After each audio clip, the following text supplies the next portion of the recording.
Namaku Arini, seorang wanita yang kini berada di persimpangan jalan kehidupan yang tidak pernah aku bayangkan sebelumnya. Di usiaku yang baru menginjak 35 tahun, aku harus memikul beban sebagai seorang ibu, sambung bagi dua hati yang masih terluka. Setiap kali malam tiba dan kegelapan mulai menyelimuti sadit-sadit rumah ini, aku selalu merasakan kegelisahan yang sama. Ada rasa sesak yang menghimpit dada, sebuah tanya yang tidak kunjung menemukan jawabannya. Apakah aku sudah cukup baik bagi mereka? Ataukah aku hanya sekadar sosok asing yang mencoba mencuri tempat di hati yang masih merindukan sosok ibu kandung mereka? Pertanyaan itu terus berputar, menciptakan badai kecil di dalam pikiranku. Aku seringkali merasa seperti berjalan di atas lapisan es yang sangat tipis. Satu kesalahan kecil saja, maka segalanya akan hancur berantakan. Lampu ruang tengah sengaja aku redupkan, memberikan bayang-bayang panjang yang sialoyala ikut memandangiku dengan penuh selidik. Aku teringat bagaimana tatapan dingin dari putra sulung suamiku setiap kali aku mencoba mendekat, atau bagaimana putri kecilnya yang berumur 7 tahun selalu menarik diri ketika aku ingin mengelus rambutnya. Itu bukan luka fisik, tapi rasanya jauh lebih perih. Konflik ini tidak meledak dalam bentuk teriakan atau pertengkaran hebat, melainkan dalam bentuk kesunyian yang membekukan. Kesunyian yang membuatku merasa sangat sendirian di tengah keluarga yang seharusnya menjadi tempatku bernaung. Aku menghela napas panjang, mencoba mengusir rasa penat yang menggelayut di pundak. Pernikahan ini awalnya aku bangun dengan niat tulus untuk beribadah dan memberikan kasih sayang. Namun ternyata realita tidak semudah membalikan telapak tangan. Ada tembok tinggi yang dibangun oleh trauma masa lalu mereka, dan aku berada di luar tembok itu, mencoba mengetuk dengan tangan yang mulai gemetar. Setiap kali aku masuk ke kamar mereka untuk memastikan selimut terpasang dengan benar, aku melihat wajah polos itu saat tertidur. Dan saat itulah kegelisahanku memuncak. Aku takut, sungguh takut, jika aku gagal menjadi pelita bagi mereka, dan justru menjadi beban baru dalam hidup mereka yang sudah sulit. Malam semakin larut, suhu udara di luar mungkin sudah turun drastis, tapi rasa dingin yang paling menusuk justru berasal dari dalam hatiku sendiri. Aku bertanya-tanya pada diri sendiri, sampai kapan aku bisa bertahan dalam ketidakpastian emosional ini? Aku mencintai suamiku. Aku sangat menyayangi anak-anak ini. Tapi rasanya seperti ada jurang lebar yang memisahkan kami. Aku hanya ingin diterima, bukan sebagai pengganti, melainkan sebagai rumah baru tempat mereka bisa kembali pulang tanpa rasa takut. Namun, hingga detik ini, setiap langkah yang aku ambil terasa sia-sia. Dan kegelapan malam ini, Siuliala sedang menertawakan ketidakberdayaanku. Aku merasa terjebak dalam peran yang aku tulis sendiri. Namun aku tidak tahu bagaimana cara mengakhiri bab ini dengan bahagia. Dulu, aku adalah seorang wanita yang terbiasa hidup mandiri, mengandalkan kekuatan kakiku sendiri untuk melangkah di tengah kerasnya dunia. Namun, takdir mempertemukanku dengan Mas Gunawan, seorang duda dengan 2 orang anak yang masih sangat kecil. Saat pertama kali mengenalnya, aku melihat gurat kelelahan yang luar biasa di wajahnya. Sebuah luka yang ia simpan rapi di balik senyum ketegaran sebagai seorang ayah. Kehilangan istri tercinta karena sakit menahun telah meninggalkan lubang besar di tengah rumah mereka. Puing-puing kebahagiaan itu berserakan. Dan entah mengapa, hatiku tergerak untuk membantu merapikannya kembali. Aku tidak datang dengan niat untuk menguasai atau menggantikan posisi siapapun. Aku datang karena aku tahu rasanya kehilangan. Aku tahu rasanya tumbuh tanpa pelukan hangat seorang ibu. Karena aku pun pernah berada di posisi itu saat aku masih kecil dulu. Pernikahan kami berlangsung sederhana, penuh dengan doa-doa tulus dari keluarga dekat. Namun, aku segera menyadari bahwa kasih sayang saja ternyata tidak cukup untuk menyatukan potenggen-potenggen hati yang sudah terlanjur retak. Andi, putra sulung Mas Gunawan, yang kini berusia 10 tahun, adalah sosok yang paling sulit aku jangkau. Di matanya yang tajam, aku hanyalah orang asing yang secara tiba-tiba datang dan mengubah tatanan hidupnya. Sedangkan adiknya, Murkos, yang baru berusia 6 tahun, lebih banyak diam dan seringkali memandangku dengan tatapan bingung, seolah sedang menimbang-nimbang apakah aku ini kawan atau lawan. Aku mengerti, sangat mengerti. Bagi mereka, aku adalah pengingat bahwa ibu kandung mereka memang benar-benar sudah tidak akan pernah kembali lagi. Setiap pagi, aku bangun lebih awal dari siapapun di rumah ini. Aku menyiapkan sarapan dengan penuh ketelitian, mengingat-ingat makanan apa yang mereka sukai, memastikan seragam sekolah mereka licin tanpa kerutan, dan menyiapkan bekal dengan hiasan kecil agar mereka tersenyum saat membukanya. Namun, seringkali usahaku hanya dibalas dengan anggukan singkat atau bahkan keheningan yang menyesakan. Pernah suatu hari, aku membuatkan nasi goreng kesukaan Andi. Namun ia hanya menatap piring itu, lalu beranjak pergi tanpa menyentuhnya sedikit pun. Di saat seperti itu, rasanya ada sesuatu yang hancur di dalam dadaku. Tapi, aku segera menghapus air mataku sebelum Mas Gunawan melihatnya. Aku tidak ingin menambah beban suamiku. Aku ingin menjadi kekuatannya, bukan malah menjadi sumber kesedihan barunya. Aku sering merenung di sudut dapur setelah mereka berangkat sekolah. Aku bertanya pada Tuhan, apakah keputusanku untuk menikah lagi ini sudah tepat? Aku melepaskan karirku, melepaskan kebebasanku, hanya untuk berbakti pada sebuah keluarga yang bahkan belum bisa menerimaku sepenuhnya. Namun, setiap kali aku melihat Mas Gunawan pulang kerja dengan wajah letih, dan ia menggenggam tanganku sambil berterima kasih karena aku sudah ada di sini, semangatku kembali tumbuh. Mas Gunawan sering berkata bahwa aku adalah anugerah terindah setelah badai panjang yang menghantam hidupnya. Kalimat itu adalah bahan bakarku untuk terus bertahan, meski aku harus berjalan di atas duri-duri kesalahpahaman yang tajam. Aku mencoba mendekati mereka dengan cara yang paling halus. Aku tidak pernah memaksakan mereka untuk memanggilku ibu atau bunda. Aku membiarkan mereka memanggilku dengan sebutan apapun yang mereka nyaman.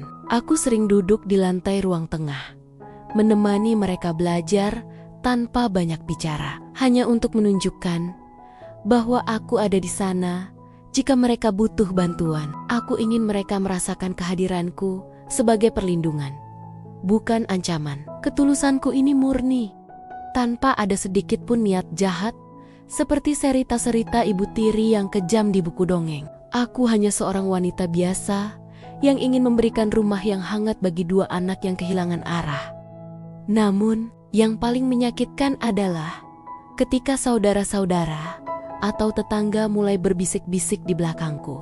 Mereka bilang aku hanya mengincar harta Mas Gunawan, atau mereka meragukan kemampuanku mengurus anak. Kata-kata itu lebih tajam dari sembilu. Mereka tidak tahu betapa seringnya aku menangis di bawah guyuran air pancuran kamar mandi agar isak tangisku tidak terdengar sampai keluar. Mereka tidak tahu betapa aku berusaha mempelajari setiap kebiasaan anak-anak ini, bahkan hingga ke hal-hal terkecil seperti warna kesukaan mereka atau ketakutan mereka pada petir. Aku berjuang dalam sunyi, membangun jembatan emosi yang pondasinya terus-menerus digoyang oleh keraguan orang lain. Kesabaranku benar-benar diuji setiap harinya. Ada kalanya aku merasa sangat lelah, ingin rasanya berlari kembali ke masa lalu saat hidupku masih sederhana dan tanpa beban. Namun, saat aku melihat foto mendiang istri Mas Gunawan yang masih tersimpan rapi di atas lemari, aku seolah mendengar bisikan bahwa aku harus kuat. Aku berjanji pada diriku sendiri dan juga pada wanita di foto itu bahwa aku akan menjaga titipannya dengan seluruh jiwa dan ragaku. Aku tidak butuh pengakuan dari dunia. Aku hanya butuh satu senyum tulus dari Andi dan Murkos yang menunjukkan bahwa mereka merasa aman bersamaku. Itulah satu-satunya tujuanku saat ini. Meski aku tahu perjalanan menuju ke sana masih sangat panjang dan penuh dengan liku-liku yang menguras energi batinku. Puncak dari segala kegelisahanku terjadi di suatu sore yang mendung, saat aroma tanah basah mulai tercium karena hujan yang baru saja turun. Mas Gunawan belum pulang dari kantor, dan di dalam rumah ketegangan yang selama ini terpendam tiba-tiba saja memuncak. Semua bermula dari hal yang sangat sederhana. Sebuah album foto lama yang tidak sengaja aku temukan saat sedang merapikan gudang atas. Aku hanya berniat membersihkan debu-debu yang sudah menebal di sana agar barang-barang peninggalan almarhumah tidak rusak dimakan usia. Namun, saat aku membawa album itu ke ruang tengah, Andi melihatnya. Matanya yang biasanya dingin seketika berubah menjadi penuh kemarahan dan luka yang mendalam. Ia berlari ke arahku dan merampas album itu dari tanganku dengan kasar. Ia berteriak bahwa aku tidak berhak menyentuh apapun milik ibunya, bahwa aku hanya orang asing yang berusaha menghapus jejak ibunya dari rumah ini. Kata-kata Andi sore itu seperti ribuan jarum yang menusuk jantungku sekaligus. Aku terpaku di tempat, lidahku keluh, dan air mata mulai menggenang tanpa bisa aku tahan. Aku ingin menjelaskan bahwa aku justru ingin merawat kenangan itu, bukan membuangnya. Namun, Andi tidak memberiku kesempatan. Ia terus bicara dengan suara bergetar, menuduhku berpura-pura baik hanya untuk mengambil hati ayahnya. Di sudut ruangan, Murkos mulai menangis ketakutan melihat kakaknya yang begitu emosional. Aku merasa gagal seketika. Aku merasa semua usaha yang aku bangun selama berbulan-bulan runtuh begitu saja dalam hitungan detik. Tekanan mental yang selama ini aku tekan kuat-kuat di dalam batin seolah meledak dan membuatku merasa sangat kecil, sangat hina, dan sangat tidak diinginkan. Malamnya, setelah suasana sedikit tenang, meski masih menyisakan hawa dingin yang mencekam, aku duduk sendirian di meja makan. Mas Gunawan sudah pulang dan sedang mencoba bicara dengan Andi di kamar. Aku tidak tahu apa yang mereka bicarakan, tapi aku merasa ada tembok besar yang kini semakin tinggi berdiri di antara kami. Aku mulai menyalahkan diriku sendiri. Apakah kehadiranku di sini memang sebuah kesalahan? Apakah aku hanya egois dengan memaksakan diri masuk ke dalam kehidupan mereka yang sudah hampa? Rasa bersalah itu terus menggerogoti pikiranku. Aku merasa seperti pencuri yang tertangkap basah. Padahal yang ingin aku curi hanyalah rasa sakit yang mereka rasakan agar mereka bisa kembali tersenyum. Namun, ternyata luka mereka terlalu dalam untuk bisa disembuhkan oleh orang sepertiku. Aku teringat kembali pada tawaran pekerjaan yang aku tinggalkan demi pernikahan ini. Aku teringat pada kehidupan lamaku yang tenang meski sendirian. Di titik terendah ini, pikiran buruk mulai menghantuiku. Aku merasa lelah harus selalu menjadi pihak yang mengalah, pihak yang selalu meminta maaf meski tidak melakukan kesalahan yang disengaja. Tidurku tidak pernah nyenyak lagi. Setiap kali aku menutup mata, aku melihat bayangan wajah Andi yang penuh kebencian. Aku merasa diawasi oleh ribuan pasang mata masyarakat yang siap menghakimiku jika aku melakukan satu saja kesalahan kecil. Menjadi ibu tiri ternyata bukan hanya tentang mengurus rumah tangga, tapi tentang bagaimana menata mental agar tidak hancur saat kasih sayang yang kita berikan justru dibalas dengan kecurigaan. Kepalaku sering terasa sangat berat dan nafsu makanku hilang sama sekali.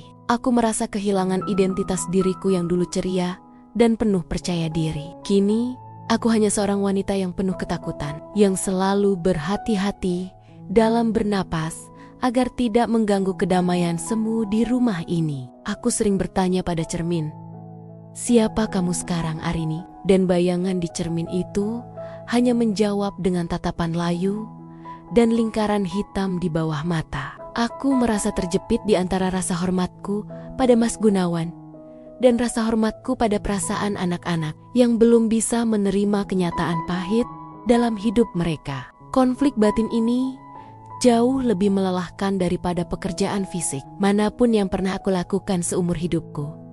Pernah suatu malam, aku berdiri di depan balkon, menatap langit yang gelap tanpa bintang. Aku merasa sangat kecil di bawah semesta yang luas ini. Aku merasa ingin menyerah, ingin mengepak barang asistenku dan pergi menjauh agar mereka bisa kembali pada ketenangan mereka yang dulu. Meski itu ketenangan yang sunyi. Namun, setiap kali keinginan untuk menyerah itu muncul, aku selalu teringat pada tangan kecil Murkos yang kadang tanpa sadar memegang ujung bajuku saat dia takut akan suara guntur. Aku juga teringat pada mata lelah Mas Gunawan yang selalu mencari perlindungan di mataku. Aku tahu, jika aku pergi, aku hanya akan menambah daftar panjang luka di hati mereka. Aku terjebak dalam dilema yang menyiksa, bertahan dalam luka atau pergi meninggalkan luka yang lebih dalam lagi.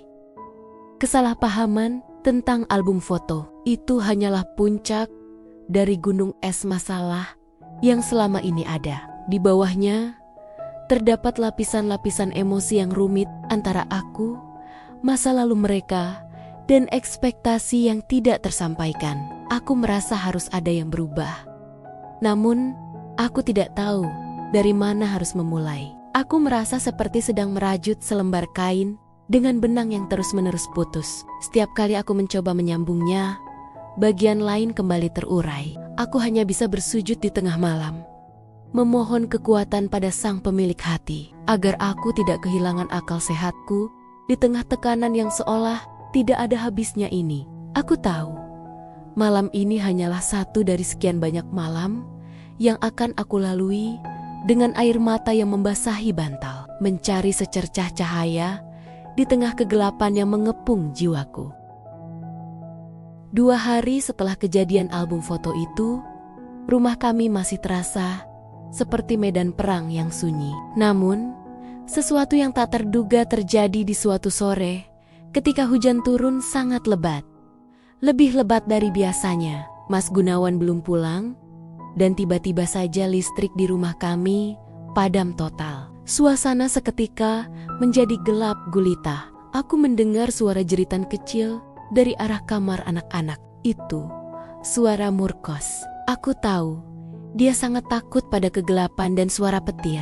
Tanpa berpikir panjang, aku menyambar lampu darurat dan segera berlari menuju kamar mereka. Di sana, aku melihat Murkos sedang meringkuk ketakutan di bawah selimut. Sementara Andi duduk di sampingnya, mencoba bersikap tegar meski tubuhnya sendiri terlihat gemetar setiap kali guntur menggelegar.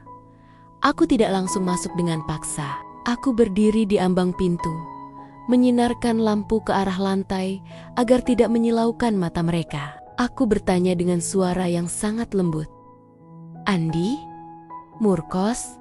Apa kalian tidak apa-apa? Bolehkah ibu masuk hanya untuk menemanimu sampai lampu menyala? Awalnya tidak ada jawaban. Hanya suara isakan kecil dari Murkos. Namun kemudian, secara mengejutkan, Andi mengangguk pelan. Aku pun duduk di lantai.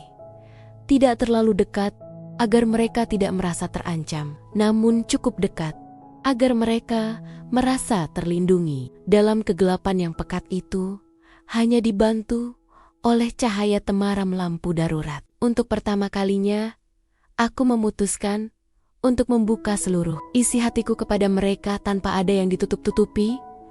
Aku mulai bercerita tentang masa kecilku. Aku bercerita bahwa aku pun pernah kehilangan ibu saat aku masih sangat muda. Aku bercerita betapa aku sering menangis sendirian di bawah kolong tempat tidur karena aku merasa dunia begitu tidak adil. Aku melihat Andi mulai menoleh ke arahku.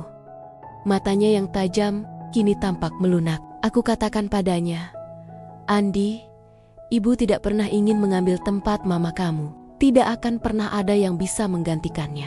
Ibu di sini karena ibu sayang sama papa dan karena ibu ingin punya teman untuk berbagi cerita. Ibu tahu kamu rindu. Ibu pun sampai sekarang masih rindu pada mama ibu sendiri. Suaraku bergetar dan air mataku mulai mengalir deras. Kali ini aku tidak menutupinya. Aku membiarkan mereka melihat sisi rapuhku, sisi yang sama persis dengan apa yang mereka rasakan. Mendengar kejujuranku, tangis Murkos pecah. Ia tiba-tiba keluar dari balik selimut dan menghambur ke pelukanku. Tubuh mungilnya gemetar hebat, dan aku mendekapnya dengan sangat erat, memberikan kehangatan yang selama ini mungkin ia cari. Namun ia takut untuk meminta. Dan yang membuat hatiku seolah berhenti berdetak adalah ketika Andi, si anak yang selama ini begitu keras dan dingin, perlahan mendekat. Ia menundukkan kepalanya di bahuku dan mulai terisak pelan. Tidak ada kata-kata kasar lagi. Yang ada hanyalah 3 jiwa yang sedang saling menyembuhkan di tengah kegelapan. Di saat itulah aku sadar bahwa selama ini mereka bukan membenciku. Mereka hanya takut jika mereka mencintaiku, mereka akan mengkhianati kenangan tentang ibu mereka. Kami duduk bertiga di lantai kamar yang dingin itu selama hampir 1 jam. Aku mengusap punggung Andi dan membelai rambut Murkos. Kami bicara tentang hal-hal kecil, tentang hobi mereka, tentang apa yang membuat mereka takut, dan tentang kenangan indah mereka bersama mama mereka dulu. Aku mendengarkan dengan seksama, memberikan ruang bagi mereka untuk menumpahkan segala sesak yang selama ini mereka simpan sendiri. Komunikasi yang selama ini macet, tiba-tiba mengalir seperti air sungai yang menemukan jalannya kembali. Aku merasa tembok besar yang selama ini menghalangiku perlahan-lahan runtuh, berganti menjadi sebuah jembatan yang kuat yang dibangun di atas air mata dan pengertian. Saat listrik akhirnya menyala kembali, kami bertiga saling memandang dengan mata yang sembab. Namun ada binar yang berbeda di sana. Andi melihat ke arahku dan berbisik dengan suara sangat rendah. "Maafkan Andi ya, Tante. Andi kemarin sudah kasar." Aku tersenyum, bukan senyum kemenangan, melainkan senyum kelegaan yang luar biasa. Aku katakan padanya bahwa tidak ada yang perlu dimaafkan, karena aku sangat mengerti perasaannya. Momen itu menjadi titik balik yang luar biasa dalam hubungan kami. Aku menyadari bahwa terkadang kita tidak perlu menjadi sempurna untuk diterima. Kita hanya perlu menjadi jujur dan menunjukkan bahwa kita juga memiliki luka yang sama. Malam itu, saat Mas Gunawan pulang, ia terkejut melihat kami bertiga sedang duduk di meja makan. Makan malam bersama dengan suasana yang jauh lebih hangat. Ia memandangku dengan tatapan penuh syukur yang tidak bisa dilukiskan dengan kata-kata. Aku tahu, perjuanganku belum selesai sepenuhnya. Tapi setidaknya, aku sudah berhasil melewati badai yang paling besar. Kehangatan yang mulai tumbuh ini bukanlah sesuatu yang dipaksakan oleh keadaan, melainkan lahir dari kesadaran bahwa kami saling membutuhkan. Aku mulai belajar bahwa menjadi ibu sambung adalah tentang seni memberi ruang, seni mendengarkan tanpa menghakimi, dan seni mencintai tanpa syarat, meski balasan itu tidak datang seketika. Waktu terus berjalan, dan kini rumah kami tidak lagi terasa seperti sebuah bangunan kosong yang dingin. Sejak malam pemadaman listrik itu, banyak hal yang berubah secara perlahan namun pasti. Tidak ada lagi keheningan yang mencekam di meja makan. Meskipun Andi masih sering terlihat pendiam, kini ia tidak lagi menarik diri saat aku mengajaknya berbicara. Bahkan, beberapa kali ia datang kepadaku untuk meminta bantuan mengerjakan tugas sekolahnya. Bagiku, itu adalah sebuah kemenangan kecil yang nilainya jauh lebih besar daripada tumpukan emas. Aku belajar bahwa kepercayaan tidak bisa dibeli atau dipaksakan. Kepercayaan adalah benong-benong halus yang ditenun oleh kesabaran dan ketulusan waktu demi waktu. Aku kini menyadari bahwa peranku di rumah ini bukanlah sebagai pengganti sosok yang telah tiada, melainkan sebagai tambahan warna baru dalam kanvas kehidupan mereka. Aku tidak lagi merasa tertekan oleh bayang-bayang masa lalu, karena aku telah berdamai dengan kenyataan bahwa setiap orang memiliki ruang di hatinya untuk lebih dari satu bentuk cinta. Aku tetap menyimpan foto almarhumah ibu mereka di tempat yang terhormat. Namun kini aku melakukannya dengan rasa syukur, bukan lagi dengan rasa cemburu atau takut. Aku ingin anak-anak tahu bahwa menghargai aku tidak berarti mereka harus melupakan ibu kandung mereka. Cinta seorang ibu dalam bentuk apapun adalah energi yang tidak akan pernah habis dan tidak perlu saling meniadakan. Pesan yang ingin aku sampaikan kepada siapapun yang mungkin sedang berada di posisiku adalah jangan pernah menyerah pada proses penyembuhan sebuah keluarga. Konflik batin dan penolakan adalah hal yang wajar saat kita mencoba menyatukan dua dunia yang berbeda. Namun, kunci utamanya adalah pengendalian diri dan kejujuran emosional. Jangan membalas kemarahan dengan kemarahan, tapi balaslah dengan pengertian yang mendalam. Kita sebagai orang dewasa harus memiliki pundak yang lebih luas untuk menampung luka-luka masa kecil mereka. Ketika kita memberikan kasih sayang tanpa mengharapkan balasan instan, disitulah keajaiban mulai terjadi. Ketulusan adalah bahasa universal yang pada akhirnya akan dimengerti oleh hati yang paling keras sekalipun. Keluarga bukanlah sekadar hubungan darah, melainkan tentang siapa yang bersedia berdiri di sampingmu saat duniamu terasa gelap. Aku bersyukur telah memilih untuk bertahan, bersyukur telah memilih untuk terus mengetuk pintu hati Andi dan Murkos dengan kelembutan. Kini, saat aku melihat mereka tertawa bersama di ruang tengah, aku merasa hidupku telah lengkap. Luka masa kecilku sendiri pun perlahan sembuh, seiring dengan usahaku menyembuhkan luka mereka. Kami adalah bukti bahwa keluarga yang retak bisa direkatkan kembali, bukan dengan lem yang kuat, melainkan dengan kerendahan hati untuk saling memaafkan dan menerima kekurangan masing-masing.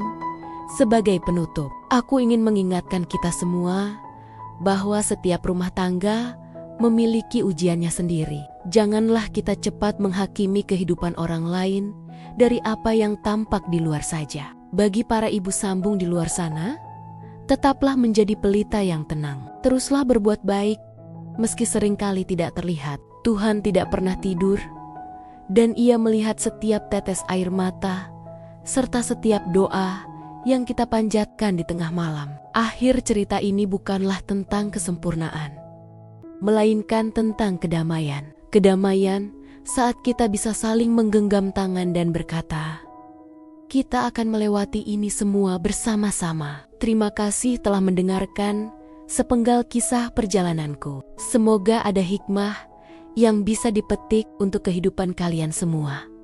Pesan moral: hubungan keluarga yang harmonis tidak tercipta karena ketiadaan masalah, melainkan karena adanya kedewasaan untuk menyelesaikan setiap konflik dengan empati. Menjadi bagian dari keluarga baru membutuhkan kesabaran tanpa batas dan ketulusan untuk mencintai tanpa syarat. Hormatilah masa lalu, agar kita bisa membangun masa depan yang lebih cerah bersama-sama. Terima kasih sudah menyimak cerita ini sampai selesai di channel Tante Riina. Jika kisah ini menyentuh hati Anda atau memberikan sudut pandang baru, jangan lupa untuk klik tombol like, bagikan ke orang-orang terkasih, dan tuliskan pendapat atau pengalaman Anda di kolom komentar. Mari kita saling menguatkan dalam perjalanan hidup ini. Sampai jumpa di kisah bermakna selanjutnya.